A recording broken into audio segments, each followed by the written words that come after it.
I'll tell you some of his stories. You know, you could make a documentary of Bob Hoover that would last for a lifetime and still not hear all the stories.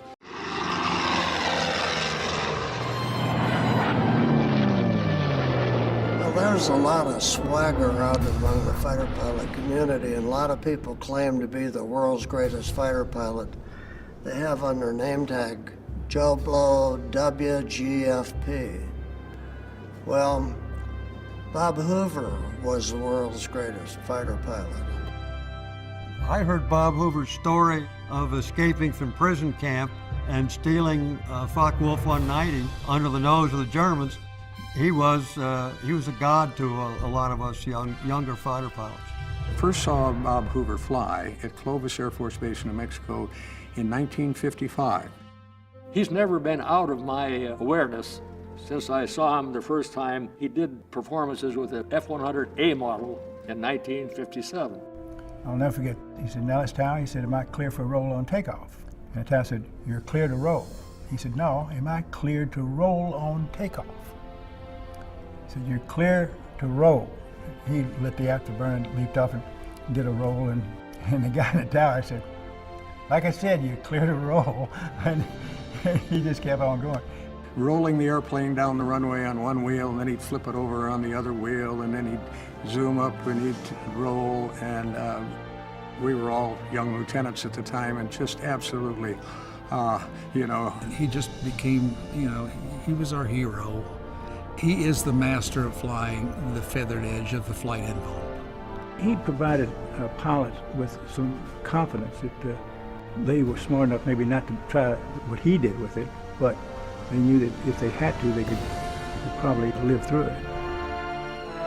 Notice the sky whirling around, and as we pull over the top of the maneuver, you can now see the Earth below us rotating rather rapidly. Time after time in air races and acrobatics, he blazed a path that a lot of people have tried to follow, and nobody's been able to follow yet.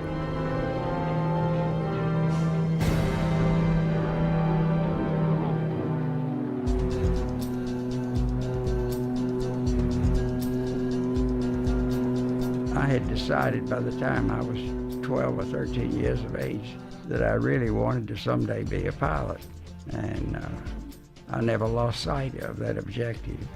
I got airsick, which was gruesome. I would do maneuvers that would make me sick, like pulling up and coming down like this. And I kept doing that and trying to overcome this nausea problem. And finally I reached a point I thought, why couldn't, when I'm up here, just keep right on rolling and come out like that? And so that's how I learned to do the rolls. It was just overcoming sickness. Then when I got ready to get my license, I was told, your eyes aren't good enough, you can't fly. Nowadays, you can be a fighter pilot wearing glasses and nobody thinks anything of it. But back then it wasn't that way, and it worked out that I ran into the right kind of a doctor who said, "I've been watching you fly, young man. I'm going to be gone for about 20 minutes, and when I come back, you better read that second line from the bottom." And so he left, and I memorized that line real quick. He returned and he said, "Now, if anybody ever wants to dilate the pupils of your eyes, you tell them that you're allergic to the medication, and they won't find out." But he said, "I'm convinced you will turn out someday to be a very good pilot, and I want to be able to say I helped you."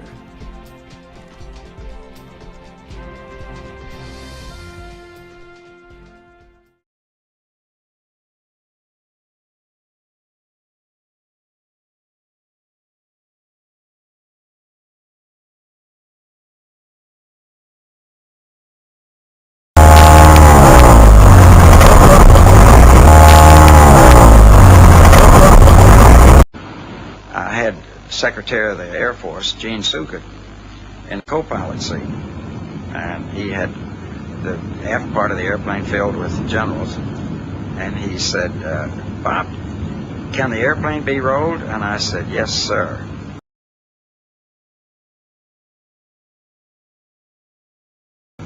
And I rode, and the generals were all having a cup of coffee, and none of them spilled a drop. And I rode, and the generals were all having a cup of coffee, and none of them spilled a drop. And I rode, and the generals were all having a cup of coffee, and none of them spilled a drop. And then I got so bold as to think that maybe I could even pour iced tea. So then we put it on film. Now the difficult thing to think about is try to pour backhanded to see it on camera.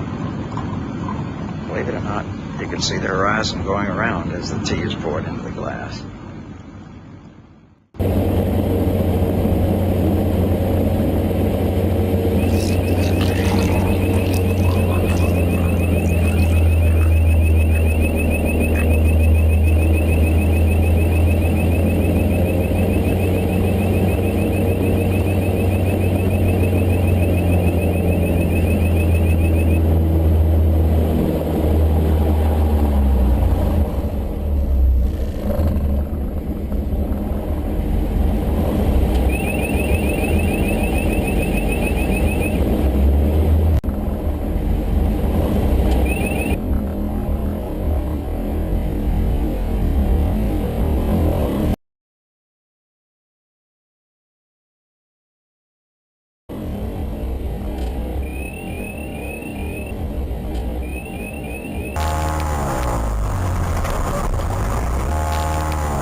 And loved to pick Bob Hoover's brains about what he did as a test pilot. And I tell you, some of his stories, you know, you could make a documentary of Bob Hoover that would last for a lifetime and still not hear all the stories.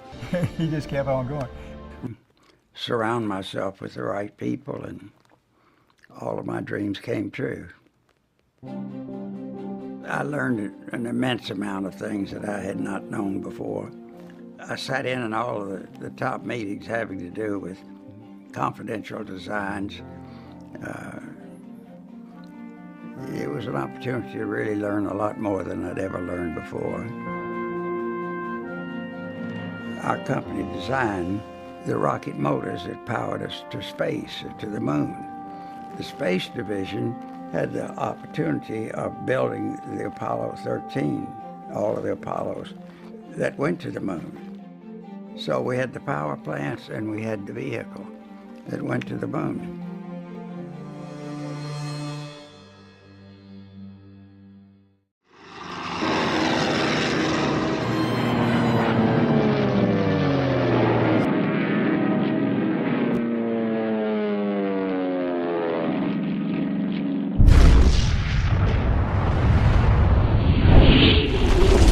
He just kept on going. It just became, you know, he was our hero. And I tell you, some of his stories, you know, you could make a documentary of Bob Hoover that would last for a lifetime and still not hear all the stories. He just kept on going.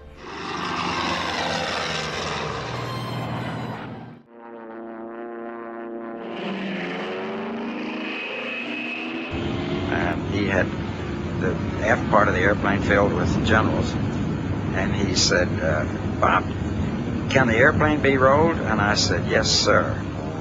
And I rolled, and the generals were all having a cup of coffee, and none of them spilled a drop. What the fuck?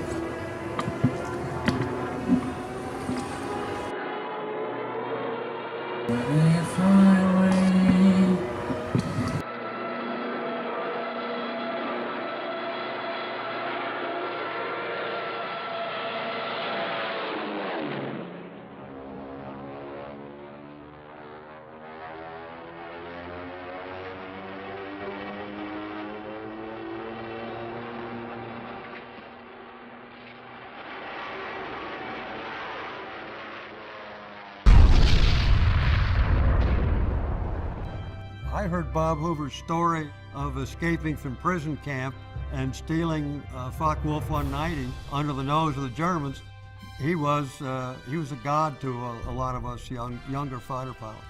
First saw Bob Hoover fly at Clovis Air Force Base in New Mexico in 1955.